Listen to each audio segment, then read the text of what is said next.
இந்த காணொளி யாரையும் புண்படுத்தும் நோக்கத்திற்காக எடுக்கப்பட்டதல்ல. இந்த காணொளியில் பறவைகள் மற்றும் விலங்குகள் எதுவும் துன்புறுத்தப்படவில்லை. மக்கள் அனைவருக்கும் வணக்கம். மீண்டும் இந்த நமுத்து போன பொறியான விஜயலட்சுமி வழக்கை பற்றி திராவிட அமைப்புகளும் சில ஊடகங்களும் பேச தொடங்கி இருக்கிறாங்க. இதுல இந்த வழக்கை பொறுத்த வரைக்கும் அந்த வழக்குல அண்ணன் சீமான் அவர்களை எப்படிலாம் பழி தீர்க்க முடியும் அப்படின்னு துடிக்கக்கூடிய திராவிட அமைப்புகள் ஒரு பக்கம் இருந்தாலும், இந்த வழக்குல அண்ணன் சீமான் அவர்களின் இந்த மயிர் இல்ல, இந்த கால் கட்ட விரல்ல இருக்குல்ல, அந்த மயிரை கூட புடுங்க முடியாதுங்கிறது திராவிட பெரியாரிய அமைப்புகளுக்கு தெரியலங்கிறது ஒரு பக்கம் இருந்தாலும் கூட, இன்னொரு பக்கம் இந்த ஒரு விஷயத்தை பேசும் பொருளாகவே வைத்திருக்க வேண்டும் என்று நினைக்கிறாங்க இல்லையா? இதுக்கு பின்னணியில என்ன இருக்குன்னா, அண்ணன் சீமான் அவர்களை கைது செய்ய முடியவில்லை என்றாலும் இந்த ஒரு விஷயத்தை பேசும் பொருளாக வைத்து எல்லா ஊடகங்கள்லையும் போட்டு அண்ணன் சீமான் அவர்களின் பெயரை வேண்டுமானால் நாம் களங்கப்படுத்தலாம் அப்படிங்கிறது மட்டும்தான் நோக்கமா இருக்கே ஒழிய, இந்த வழக்குல விஜயலட்சுமிக்கு நீதி வாங்கி தரணும் அப்படிங்கிறது யாருடைய நோக்கம் இல்ல. அண்ணன் சீமான் அவர்கள் மீது இருக்கக்கூடிய கோபத்தை கொஞ்சம் இந்த மாதிரி இதெல்லாம் போட்டு கொஞ்சம் சுய இன்பம் அடைஞ்சுக்கிறதுக்கான நோக்கமாக மட்டும்தான் இது இருக்கே ஒழிய, மற்றபடி இதுல நாம் தமிழர் கட்சிக்காரங்களோ அண்ணன் சீமானோ இந்த மாதிரி வரக்கூடிய செய்திகளை பார்த்து எந்த அளவுக்கு ரியாக்ட் பண்றாங்கன்னா, என்னப்பா சம்மன் வந்துருக்கா, கிழிச்சு குப்பை தொட்டில போடுப்பா அப்படின்னு தான் நம்ம எல்லாருமே அப்படித்தான் பாக்குறாங்க. அந்த அளவுக்கு காமெடியா தான் இருக்கு இந்த ஒரு விஷயமானது. இதை தொடர்ந்து ஐயா சுபவி அவர்கள் ஒரு காணொலி போட்டிருந்தாரு. ஐயா சுபவி அவர்களுக்கு இந்த விஜயலட்சுமி மேல பற்றும் பாசமும் அன்பும் காதலும், விஜயலட்சுமிக்கு எப்படியாவது நீதி வாங்கி கொடுங்க, சீமான பிடிச்சி ஜெயில போடுங்க, அந்த பெண்ணுக்கு நீதி வேண்டும். பிரான்ஸ் தமிழச்சி ஐயா சுபவி மேலேயே ஒரு குற்றச்சாட்டை வைப்பாங்க. ஆனா பிரான்ஸ் தமிழச்சி நேரடியாக பாதிக்கப்படல. பாதிக்கப்பட்டவங்களை வந்து என்கிட்ட பேச சொல்லுங்க, நான் பதில் சொல்றேன் அப்படின்னு ஐயா சுபவி சொல்லுவாரு.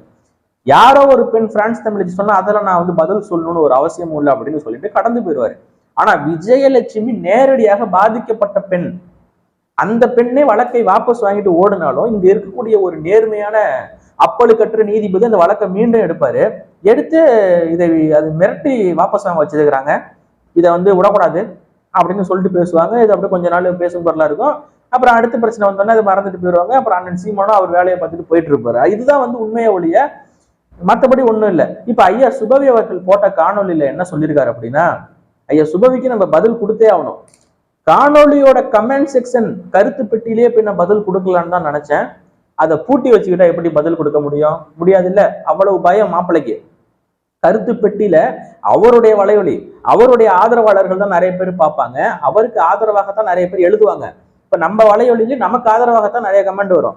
அவங்க வலையொலியில அவங்களுக்கு ஆதரவாகத்தான் நிறைய கமெண்ட் வரும்.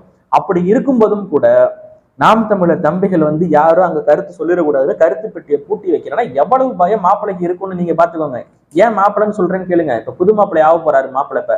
இப்ப விஜயலட்சுமி மேல இவ்வளவு அன்பா அக்கறையா இருக்கிறாரு. அடுத்து என்ன சொல்ல வர்றாருன்னா, அண்ணன் சீமான் அவர்கள் வந்து பாலியல் குற்றங்களுக்கு கடுமையான தண்டனை வழங்க வேண்டும் அப்படின்னு அண்ணன் சீமான் அவர்கள் எல்லா மேடைகள்லையுமே பேசுவாரு.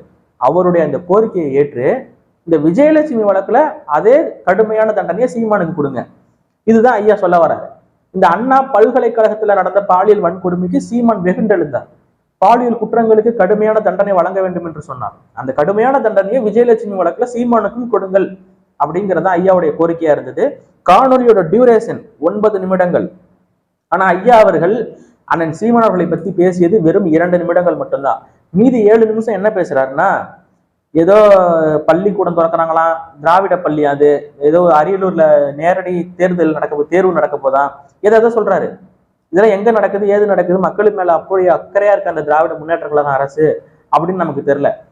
இப்ப அண்ணன் சீமான் அவர்களுடைய புகைப்படத்தை தம்ப்நெயில்ல வச்சுட்டு ஒரு 2 நிமிஷம் அதை பத்தி பேசிட்டு மீதி 7 நிமிஷம் இதை பத்தி பேசணும்னா நிறைய பேர் பார்ப்பாங்க. அதுதான் நோக்கமே ஒழிய, நிறைய பேர் பார்த்தா அதுல கொஞ்சம் பாத்தீங்களா ஐயா சுபவி போட்ட காணொலி நிறைய பேர் பார்த்துட்டாங்க, நல்ல வரவேற்பு கிடைச்சிருக்கு அப்படின்னு நிறைய பேர் சொல்லுவாங்க இல்லையா? அதுக்காக அண்ணன் சீமான் அவர்களின் புகைப்படத்தை தம்ப்நெயில்ல வச்சுட்டு ஒரு 2 நிமிடம் பேசிட்டு மீதி 7 நிமிடம் திராவிட முன்னேற்ற கழகத்துக்கு முட்டு கொடுத்து பேசியிருந்தாரு. இப்ப ஐயா அவர்கள் சொல்ல வந்தது என்னன்னா, விஜயலட்சுமிக்கு நீதி வேணும், சீமானுக்கு தண்டனை வேணும், ரெண்டுமே வேணும். சீமான் அவர்கள் இந்த வழக்குல கைதாகி உள்ள போயிட்டாருன்னா சீமான் அவர்களுக்கு தண்டனை கிடைச்சிடும்.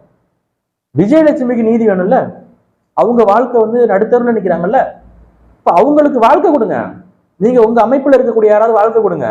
உங்களுக்கு தான் கைவந்த கலையாச்சு. 72 வயசுல கல்யாணம் பண்றது, 80 வயசுல கல்யாணம் பண்றது, என்ஜாய்மெண்ட் வித்தவுட் ரெஸ்பான்சிபிலிட்டில உங்களுக்கு தான் கைவந்த கலையாச்சு. வாழ்க்கை கொடுங்க. அண்ணன் சீமான் அவர்களுக்கு தண்டனை கிடைச்சிருச்சு, ஜெயிலுக்கு போயிட்டாரு. இப்ப விஜயலட்சுமிக்கு நீதி வேணும். இந்த நீதியை யார் கொடுக்கிறது? விஜயலட்சுமி மேல தீரா காதல் கொண்ட, அதாவது அக்கறை கொண்ட, தொடர்ச்சியா அவங்களுக்கு நீதி வேணும் நீதி வேணும்னு பேசுறது யாரு? வலையொலியில யூடியூப் புருட்டஸ், சத்யா, அந்த அதே சேனல்ல இருக்கிற சத்யா, இன்னும் 2 பேரு, அதர்ம மனோஜ், ஐயா சுபவி, இவங்கெல்லாம் தான் பேசுறாங்க. நீங்க யாராவது ஒரு ஆளு அதுல திருமணம் செஞ்சுக்கலாம். விஜயலட்சுமி திருமணம் செஞ்சுக்கிட்டு அவங்களுக்கு வாழ்க்கை கொடுங்க. ஏற்கனவே கர்நாடகாவில் போய் 2 பேர் மேல இதே பாலியல் குற்றச்சாட்டை வச்சிருக்கிறாங்க. ஜனஸ்நேகி யோகேஷ் அப்படிங்கிற ஒரு சோசியல் ஒர்க்கர், அவங்க விஜயலட்சுமியோட அம்மா செத்து போனப்போ அதை போய் எடுத்துட்டு போய் அவங்க லிங்காய சமுதாயப்படி அடக்கம் பண்ணி எல்லா உதவியும் பண்ணி விஜயலட்சுமியை ஒரு ஹோட்டல்ல தங்க வச்சு எல்லா உதவியும் பண்ணது ஜனஸ்நேகி யோகேஷ். அந்த ஜனஸ்நேகி யோகேஷே நைட்டு 9 மணிக்கு வந்து என் வீட்டு கதவை தட்டுறாரு, நான் தங்கி இருந்த ஹோட்டல்ல ரூமு கதவை வந்து தட்டுறாரு அப்படின்னு அந்த ஜனஸ்நேகி யோகேஷ் மேலே பாலியல் குற்றச்சாட்டை வைத்த படிதாண்டா பத்னி தான் இந்த விஜயலட்சுமி. ஏன் சொல்றேன்னா, 9 மணிக்கு அங்க சிசிடிவி கேமரா இருக்கும். அந்த ஹோட்டல் நிர்வாகமே சொல்லிடுச்சு இவர் வர கிடையாது, இரவில் இந்த ஜனஸ்நேகி யோகேஷ் விஜயலட்சுமி தங்கி இருந்த அறைக்கு வர கிடையாது அப்படின்னு இந்த ஹோட்டல் நிர்வாகம் சொல்லிடுச்சு. அடுத்து ஜக்கேஷ் அப்படிங்கிற ஒரு ஆக்டர், பெரிய ஆக்டர் தான் கர்நாடகாவில், அவரு மேலேயே இந்த அம்மா பாலியல் குற்றச்சாட்டை வச்சு அவங்க பணம் பறிக்கிற நோக்கத்துல ஈடுபட்டு இருக்கு. இது எல்லாமே வெளிப்படையாக காணொலியாக ஆதாரத்தோடு வெளிவந்த உண்மைதான். நம்ம வலையொலியிலே இந்த காணொலி எல்லாம் எடுத்து போட்டிருக்கிறோம்.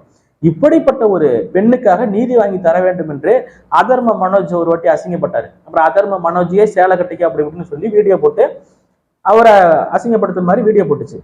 இப்ப வீரலட்சுமி அவங்களுடைய கணவர் கணேசன் இவங்க வந்து போன வருடம் விஜயலட்சுமிக்காக உதவி செய்ய வந்தாங்க. வீட்டுக்குள்ள இருக்கும்போது கணேசன், வீரலட்சுமி இவங்க எல்லாம் வீட்டுக்குள்ள இருக்கும்போது விஜயலட்சுமி வந்து வீடியோ எடுக்கிறாங்க. கணேசன் கேட்கிறாரு, என்னம்மா எங்க வீட்டுல உட்காந்துட்டு எங்களே ரெக்கார்டு பண்ற அப்படின்னு கேட்கிறாரு. இப்படி ஒரு மனநலம் பாதிக்கப்பட்ட ஒரு பெண்ணை வச்சுக்கிட்டு அவங்களுடைய அந்த வறுமையை பயன்படுத்தி கொண்டு நீங்க யாரை வந்து இழிவுபடுத்தி அசிங்கப்படுத்தணும்னு நினைக்கிறீங்க? என்ன ஒரு அல்பத்தனமான அரசியலா இருக்கு. கேடுகட்ட கேவலமான ஒரு ஈத்திர பிறவி. அப்படி பிறந்தவன் தான் இந்த மாதிரி வேலையெல்லாம் செய்வான். அரசியல நேருக்கு நேரா கருத்தியெல்லாம் மோத துணிவற்ற பக்கற்ற கேடுகட்ட கேவலமான நபர்கள் தான் இந்த மாதிரி வேலையெல்லாம் செய்வாங்க. சீமான் வந்து விஜயலட்சுமியை 7 முறை கருக்கலைப்பு பண்ணிட்டாருன்னு சொல்றீங்களே, அப்ப வந்து சீமான் பெரியாரிஸ்ட். அதனால என்ஜாய்மெண்ட் வித்தவுட் ரெஸ்பான்சிபிலிட்டின்னு இருக்குல்ல, மனுஷன் ஆசைக்காக குழந்தை பெற்றுக்கணும்னு ஒண்ணும் இல்லை, பாசத்துக்காக குழந்தை பெற்றுக்கணும்னு ஒண்ணும் இல்லை. ஐயா அவர்கள் ஆங்கிலத்திலே சொல்லியிருக்கிறாரு, என்ஜாய்மெண்ட் வித்தவுட் ரெஸ்பான்சிபிலிட்டிங்கிறாரு. எதுக்கு? போங்க சந்தோஷமா இருங்க, அவ்வளவுதான், அதோட முடிச்சுக்கணும். சும்மா குழந்தை பெற்றுக்கிட்டு ஒரு கமிட்மெண்ட் எடுத்துக்கிட்டு எதுக்கு ரெஸ்பான்ஸ் எடுத்துக்கிட்டு அது தேவையில்லாத வேலை. Enjoyment without responsibility. நீங்க சொன்னீங்க, ஐயா சுபவி சொல்லியிருக்காரு திருமணம் கடந்த உறவு, இதெல்லாம் பல விஷயங்கள் சொல்லியிருக்காரு. ஐயா பெரியார் அவர்கள் 72 வயசுல கல்யாணம் பண்ணியிருக்கிறாரு, சொத்துக்காக மட்டும்தான், வேற எதுக்காகவும் இல்லை. இப்ப விஜயலட்சுமி வந்து வறுமையில இருக்காங்க, அதனாலதான் இவ்வளவு பண்றாங்க, உங்கள்ட்ட காசு இல்லை. இப்ப நான் என்ன கேட்கிறேன், ஐயா சுபவி அவர்களுக்கு நேரடியாக ஒரு கோரிக்கை வைக்கிறேன், விஜயலட்சுமி தயவு செஞ்சு நீங்க திருமணம் பண்ணிக்கோங்க. சீமான் அவர்கள் ஜெயிலுக்கு போயிடுவாரு, அவருக்கு தண்டனை கிடைச்சிடும். விஜயலட்சுமிக்கு ஒரு வாழ்க்கை வேணும் இல்லையா? அவங்க மேல அக்கறைப்பட்டு தொடர்ச்சியா பேசிக்கிட்டு இருக்கிறது நீங்க தான். விஜயலட்சுமியை சுபவீர பாண்டியன் திருமணம் செய்து கொள்ள வேண்டும், இது என்னுடைய கோரிக்கை. சொத்துக்காக பண்ணிக்கோங்க, உங்க சொத்துல கொஞ்சோண்டு கொடுங்க, அவங்களுக்கு பாவுங்க. எப்பங்க ஒரு வீடியோவுக்கு 20,000 30,000 வாங்கிக்கிட்டு மாசம் மாசம் ஒரு வீடியோ போட்டுக்கிட்டு சீமான் அவர்களுக்கு எதிராக தேவையில்லாத வேலை தானே. நீங்க வந்து திருமணம் பண்ணிட்டு அவங்களுக்கு வாழ்க்கை கொடுங்க. விஜயலட்சுமி வழக்குல அண்ணன் சீமான் அவர்கள் தண்டனை பெற்று சிறைக்கு செல்லட்டும், விஜயலட்சுமிக்கும் வாழ்க்கை நல்லா இருக்கட்டும். அதுதான் நம்மளுடைய கோரிக்கை. சீமான் அவர்கள் ஜெயிலுக்கு போயிட்டா விஜயலட்சுமிக்கு நீதி கிடைச்சிருமா அப்படின்னு அண்ணன் சீமான் அவர்களே கேட்கிறாரு. நான் போயிட்டா அந்த அம்மாவுக்கு நீதி கிடைச்சிருமாடா அப்படின்னு கேட்டார்ல. அவங்களுக்கு ஒரு வாழ்க்கை வேணும். ஏற்கனவே பல நபர்கள் மீது இதே பாலியல் குற்றச்சாட்டை வச்சுக்கிட்டு அவங்கள இன்னைக்கு ஊருக்குள்ள எவனுமே மதிக்கிறது இல்லை. வெளியில எங்கேயாவது பார்த்தா கல்லை கொண்டே அடிச்சு கொண்டு போடுவானுங்க. கர்நாடகாவிலையும் சரி, கர்நாடகாவில் ஜக்கேஷ் என்கிற ஆக்டருடைய ஆதரவாளர்கள், ஜனஸ்நேகி யோகேஷ் அவருக்கு பெரிய ஆதரவு கூட்டம் இருக்கு.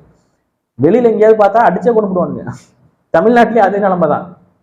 எங்கேயாவது ரோட்டு பக்கத்து எங்கேயாவது பார்த்தாங்கன்னா அப்புறம் வேற மாதிரி ஆகிவிடும் விஜயலட்சுமிக்கு. அதனால வந்து ஒரு வாழ்க்கையை கொடுங்க. எங்கேயும் இங்கேயும் இல்லாம அங்கேயும் இல்லாம அங்கேயும் இங்கேயும் அலைஞ்சிக்கிட்டு வாடகை வீட்டுல இருந்துக்கிட்டு ஏதோ உழப்ப ஓட்டிக்கிட்டு இருக்கிறாங்க.